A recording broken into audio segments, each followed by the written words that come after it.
Hi everyone, and welcome back to Grow Great Live. I'm your host Ria Lala, and here we've got Antonia Dodge and Mariana Pollock. And this entire month we've been talking about creativity and where creativity stems from. But there's another place that which is changing massively, and it is requiring an immense amount of creative thinking on our behalf.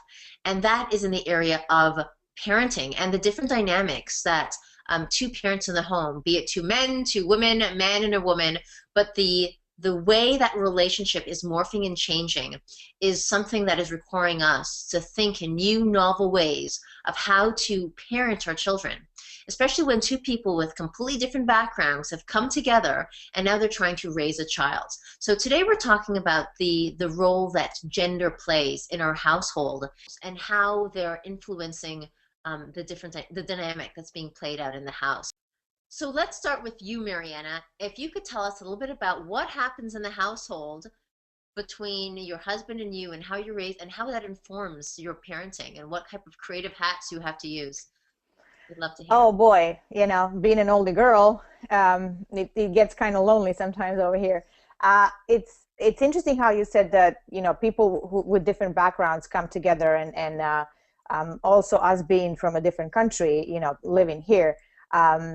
I grew up on a farm during the communist regime in the former Yugoslavia, which is now called Serbia.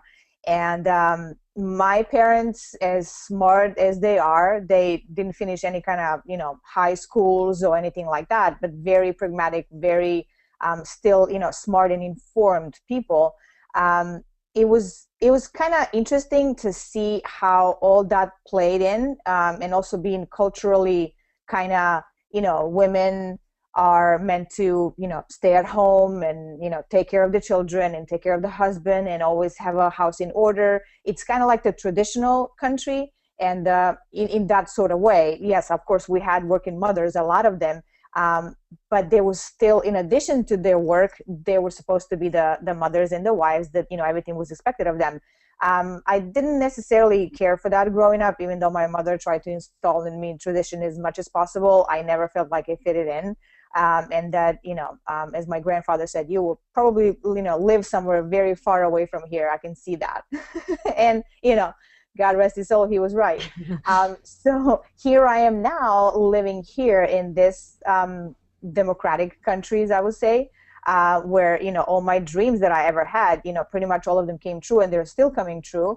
And I'm married to a guy who is totally not traditional, who doesn't expect me to, do anything around the house, who, helps me out as much as he can. And I can tell that, I kind of like it. And now we, going forward in the future, actually, let me just say this. Even though I'm not expected to do, things that traditional women from my country will do around the house, I still do it. And I still go for it. I guess the old feminine, the old way, the old tradition it's instilled in me deeply, so that I do feel responsibility to do it. And I do it. I cook and I clean. I do have help that comes every now and then, but it's also something that I feel responsible for. Now having two boys in the house and and a husband, literally all males, it kind of gets tricky sometimes. And I do invoke the "poor me, I'm a servant" card every now and then to get some, sympathy for them to help me out to clean and everything. I do want to say also that my love language is love. It's some acts of service. If you haven't read the book, read it. It's called 5 Love Languages. So I show my love by doing things for them.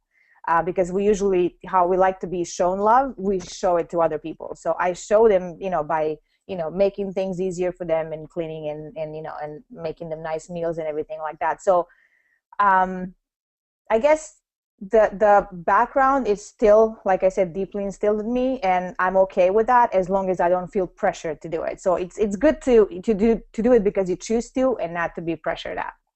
Yeah. Antonio, what do you think? The original question you asked, Mariana, I'm sorry.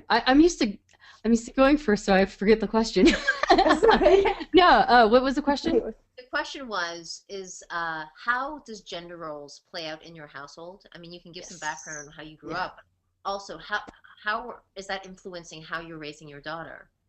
Right. Okay. So that's a great question. This is something that my husband and I are actually extremely fascinated by and talk a lot about. Because if you look at through the lens of personality types, I'm what's called a thinker female, and he's a feeler male. Well, it's considered traditional roles for the woman to be the feeler and for the man to be the thinker. And so we already have, I mean, it's not gender confusion, but we already take on slightly different tones in our relationship than is considered the traditional idealized, set in front of you. So we actually are really fascinated by this topic. And the other part that throws us out of sort of the traditional normal realm is that we own our own business and we work from home. So it's not like one of us is, like clearly leaving the premises to go bring home the bacon and the other person is clearly staying to raise the child or take care of the house, or even that we both leave the house. And like obvious, it makes it a little more obvious about who gets what quote unquote assignments, I think, when you are physically not at home.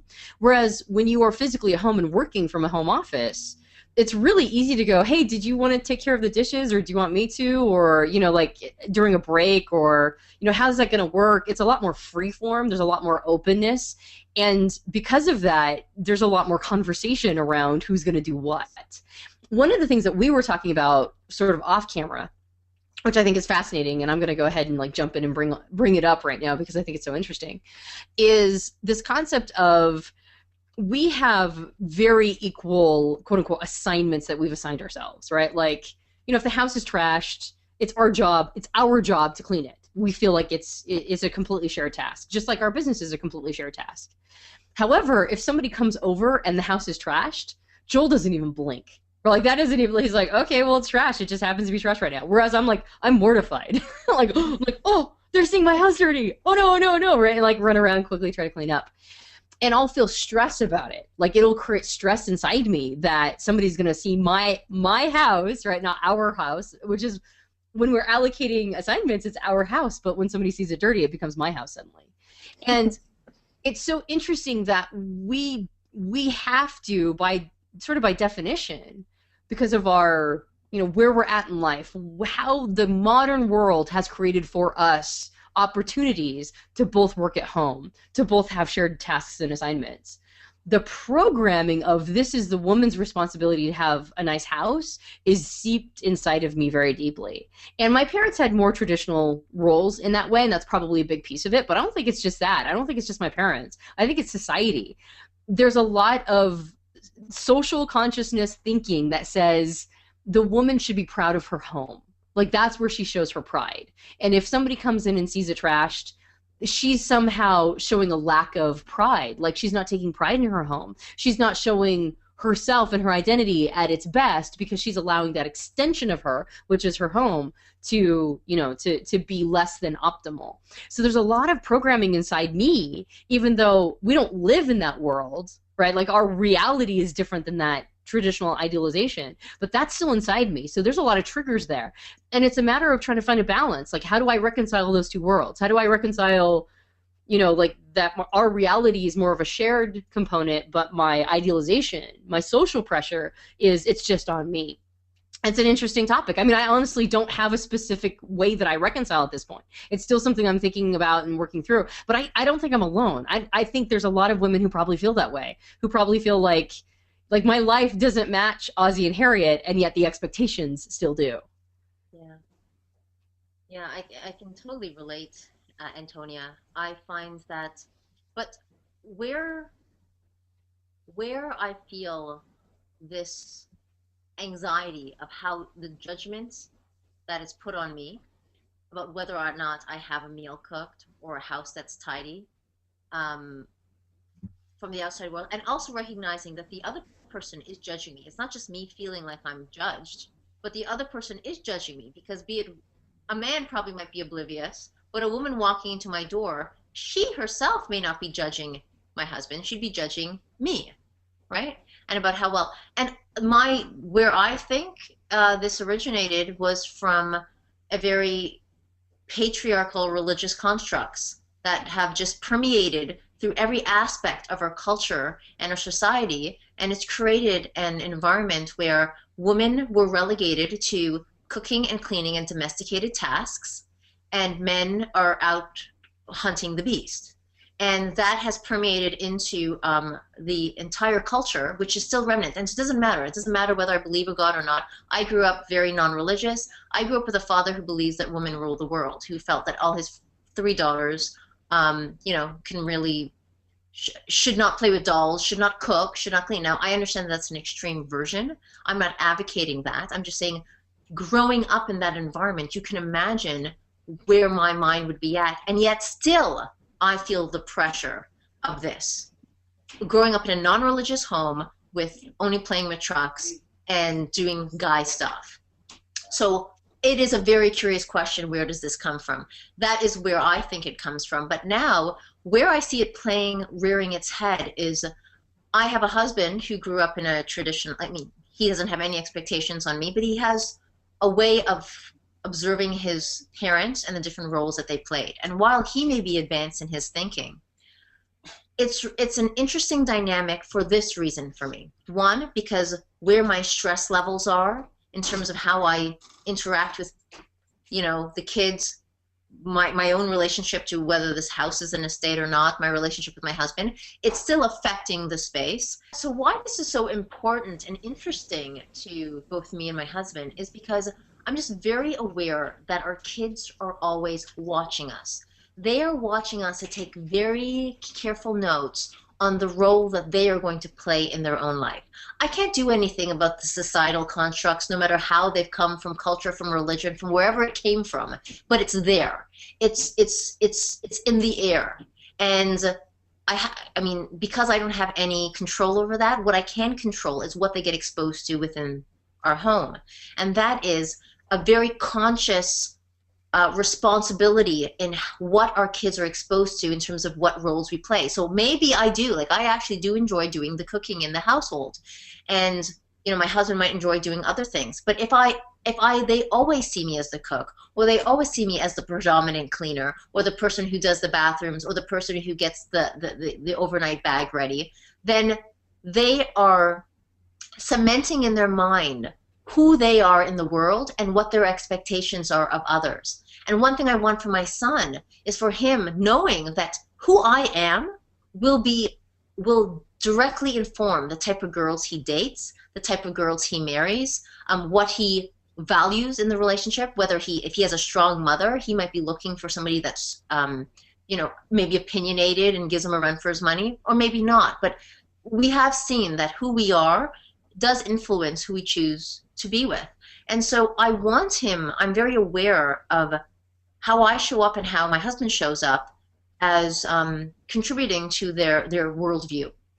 And so that's why when I bring my consciousness to it, I can now go, oh, my default is to go and cook something, but I might go, you know what, you do it. Or how can we create a more equality, or something that doesn't feel too contrived and too hard work, so that we can have the discussions with them about the different roles, so they get some insight. Because a really interesting question is when you ask your kid, who does more around the house? If my son says me, which I have asked him, and he does say me, and I'm not sitting on my high horse going, oh, he thinks it's me.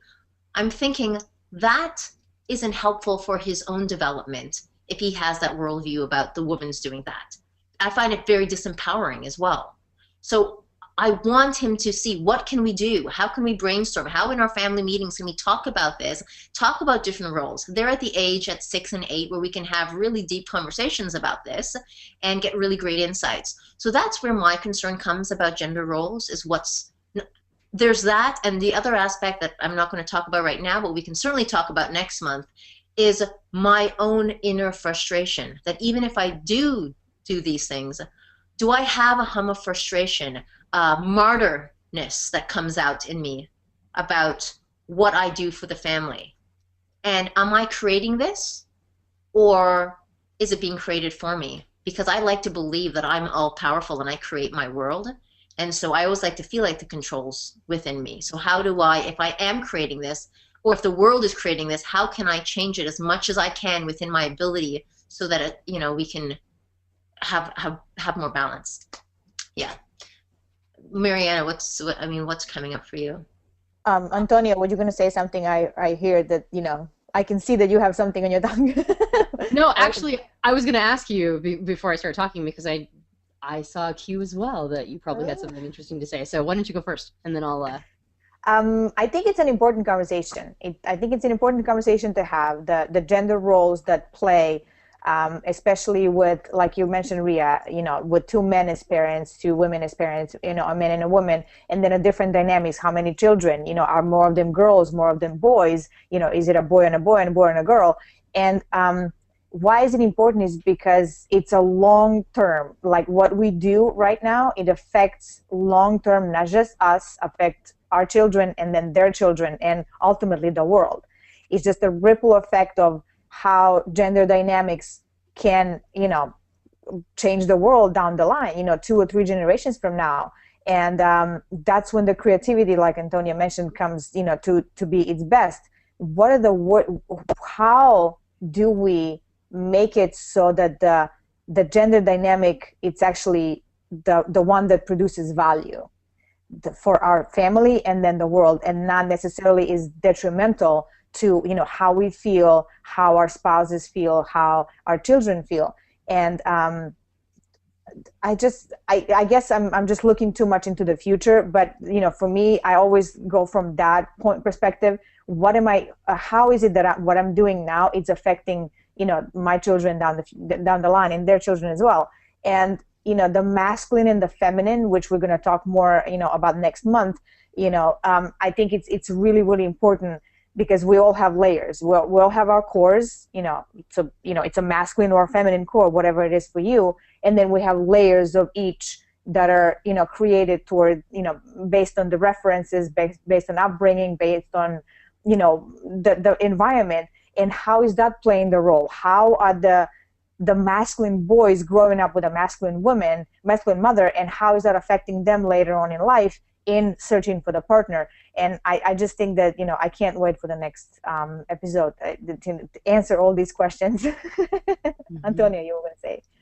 Well, I was thinking, you were talking about the etymology of where does this come from? We have this ideal, and then we have the reality, and it's like we're trying to reconcile these two, and it's like where does this concept come from? And you talked about the patriarchal religious, that may have come from that, and I can't help but think that there might be something actually like inherent in us. There might be like evolutionary psychology that comes in, where a woman just feels like that's part of like her household or her cooking or whatever is an extension of her. Even if we try to get socialized or programmed out of it, there might be something innate. But I think what's important to remember is that there's a lot of things that are inherent and innate in us right now that our technological world is making obsolete. Like our world development is outpacing our ability to handle it. An example of this is how, in 1980, there was a book written about how we're in the most over-communicated time period in history. In 1980, right? Like, now it's 2015. So we're so massively over-communicated that our minds have not evolved or adapted to be able to deal with this. So it doesn't really matter whether or not it's inherent or innate, and that's totally fine. If you feel like the pride of your home is an inherent part of your feminine energy or your femininity, that's totally fine. The question is, though, how do we catch up with the world that's not waiting for us, right? And if you can create a world where that's where you take your pride, and that's where, you don't have any problem being judged on that, and you have no problem judging other people on that, that's not a problem. The thing is that there's so many variations of how families look now. I think the number one thing we can do is have a generosity of spirit for each other and ourselves. Like, that idea of being judged for something and that idea of judging others for it, I think the one thing that kind of came up for me as we were talking, because I'm like, I don't really know how to reconcile this. I'm still figuring this out. The fun thing I know is that what I put out, I get back. And so if I'm assuming other people are judging me based on that, right, if I get all self-conscious about it, well, then I'm judging them judging me. So if I can just kind of go, you know what, I'm not going to assume they're judging me. I'm going to assume that they have had a trashed house themselves. If they've got a 2.5-year-old they know what it looks like to own a blender without a lid, right? Like they get that what that looks like. And I'm going to assume they're not judging me, and I'm also going to not judge myself. And then when I go to their house, I'm not going to judge them, right? Like I'm just going to have a generosity of spirit, and we'll all figure this out as a society together, or we won't. And that's going to be okay. Like we will over time eventually figure this out, right? Like even if it's 3 generations from now, they're going to have figured this problem out. So just sort of holding space for yourself and holding space for other women, holding space for other people who are figuring out their roles within the family, holding space for people who are more traditional. If you're more traditional, holding space for people who are more, quote unquote postmodern, or however it looks. Just kind of having a generosity of spirit for each other, being supportive. The one thing that I've noticed that really it feels like we are ready for a revolution on this, that is full support of each other as moms. Can we just support each other as moms? Like, can we just kind of hold space for each other and go, like you're doing something different than I'm doing, and I'm gonna hold space for that. I'm gonna have generosity for you, and then I think if we put that out, we'll get that back for ourselves. Mm-hmm. I love that, and I would just love to just offer a how-to on how to have generosity of spirit, because we can give lip service to, well, we got to have generosity of spirit, but what we're really asking ourselves to do is, when it's really creating empathy, and that requires us to look at where in our life are we doing X, and see, and once we're able to see, well, we do this as well, we might have a messy house, or we might not have dinners done, and then once it's something familiar to us, then we can go, oh, and maybe other people are like that too. And that might be like a simple concept, but sometimes we have to be able to bring it home to us first and go, yeah, I sometimes do that, and really hunt for where you do it. So anytime we find ourselves not having generosity of spirit, look for where in your life you do something, and then that's maybe suboptimal, or unuseful, or say something, or whatever it might be, and then create an empathy in you so that you can have empathy for others. But sometimes just trying to manufacture empathy for others, we get so caught up in I don't do that, but no, there'll be some place in your life that you do something that is suboptimal, and that's where you can get the compassion. So that really is what Antonia, just to clarify in case, is how you begin to build a generosity of spirit. It's not just something you put into your head, it's something that you actively bring close to home, and then expands outwards from you. No, that's really great. We are super excited. You do not want to miss next month's episode, where we explore the struggles and give you some more how-tos of what happens in the gender dynamic and how you can reconcile it so that you can have much more success in your life and with your children. So you don't want to miss it. As always, leave your comments below. We would love to hear what you say, even if you disagreed with everything any one of us said in this session. So that's all for today, and take care of yourselves. Bye.